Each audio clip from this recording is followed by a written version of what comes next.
शहिल्याच्या गोड गाड्यांनी सुरगाण्यात भातशेतात रंगला आनंदोत्सव।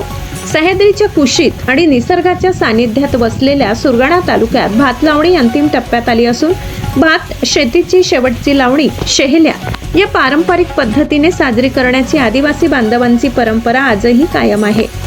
गुडघाभर चिखलात पाय रोवून भाताची रोपे लावताना पारंपरिक गाणी गात एकमेकांच्या अंगावर चिखल उडवत आणि हसत खेळत शेहल्या साजरी केली जात आहे। पावसाचे माहेरघर म्हणून ओळखल्या जाणाऱ्या सुरगाणा तालुक्यात भात हे प्रमुख पीक आहे। इगतपुरीनंतर भात उत्पादनात तालुक्याचा महत्त्वाचा क्रमांक लागतो। माळ राणावर हलक्या स्वरूपाची भात शेती केली जाते, तर नदी नाले ओहोळ झरे व तलावांच्या परिसरातील भात खाचरांमध्ये आवळाची लागवड केली जाते। यामध्ये गरा, बंगाड, इंद्रायणी, दप्तरी, गरी, कोडपी, वाडाकोलम 170 आदी जातींच्या भाताची लागवड केली जाते। भाताची तसेच नागलीची लागवड पूर्ण झाल्यानंतर भाताच्या आवणात शेहल्याचा आनंदोत्सव साजरा केला जातो। चिखलाचा टिळा कपाळावर लावून एकमेकांच्या अंगावर चिखल फेकत ही परंपरा आनंदाने पार पाडली जाते।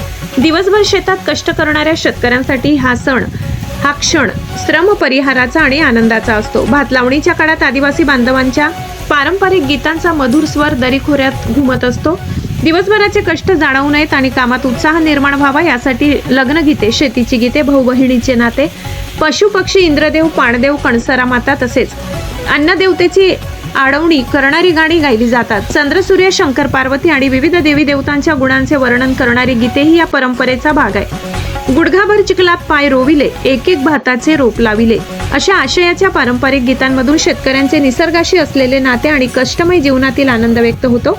पाऊस, थंडी आणि चिखलाची पर्वा न करता अन्नधान्य पिकवणाऱ्या शेतकऱ्यांच्या श्रमांचा गौरव या गीतांमधून केला जातो।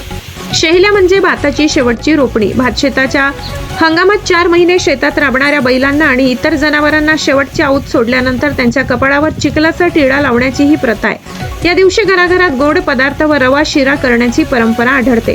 निसर्ग, शेती, श्रम आणि लोकगीत यांचे अनोखे नाते सांगणारी शेहल्या ही केवळ भात लावणीची शेवटची प्रक्रिया नसून आदिवासी समाजाच्या समृद्ध मौखिक लोक परंपरेचा आणि श्रम संस्कृतीचा वारसा आहे। पावसांच्या सरीसोबत शेतातून घुमणारी ही पारंपरिक गाणी आजही संस्कृतीची ओळख जिवंत ठेवत आहेत। गिरणा न्यूज नेटवर्क साठी भारती दळवी।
त्याला बोलूच सांगू नको, बोलूच मोतीलाल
बसंती बने आली वाऊबाई